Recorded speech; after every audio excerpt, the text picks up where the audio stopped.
Dimensions का एक और एडवांटेज ये है कि हम इससे एक फिजिकल क्वांटिटी का फॉर्मूला ड्राइव कर सकते हैं। चलिए देखते हैं कैसे।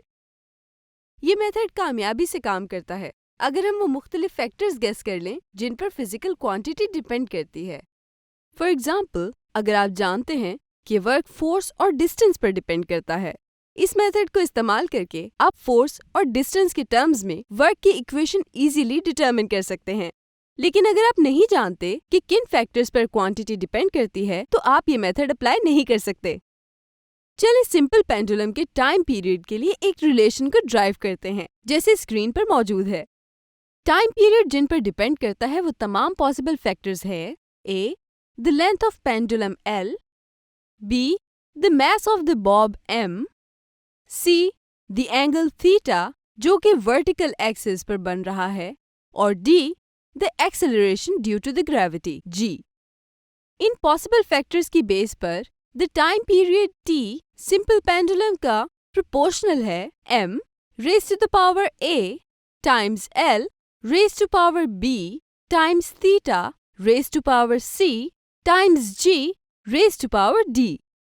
जब प्रोपोर्शनैलिटी साइन रिमूव होता है तो एक कांस्टेंट प्लेस किया जाता है, तो t is equals to constant times m raise to power a times l raise to power b times theta raise to power c times g raise to power d है। हमें time period की correct equation derive करने के लिए a, b, c और d की values find करनी होंगी।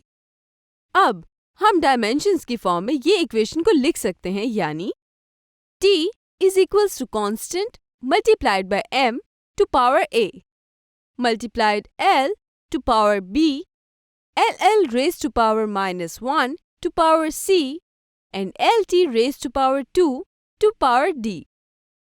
थीटा यहाँ डायमेंशनलेस क्वांटिटी है, तो कन्वेंशन के जरिए हम इसे लिख सकते हैं ll raised to power -1, जो बताता है कि थीटा की डायमेंशंस नहीं होती हैं। अब दोनों साइड्स पर पावर कंपेयर करेंगे, यानी t raised to the power 1 is equals to t raised to the power -2d. m raised to the power 0 is equal to m raised to the power a.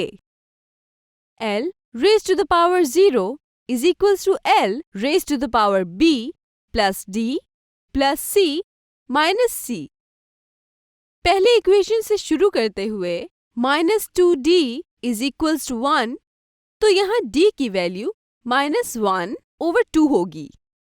अब second equation से a 0 के बराबर होगा। Third equation से b plus d is equals to 0 होगा, तो b minus d के बराबर है, या 1/2 क्योंकि d की वैल्यू -1/2 है। इसी तरह c की वैल्यू 0 है।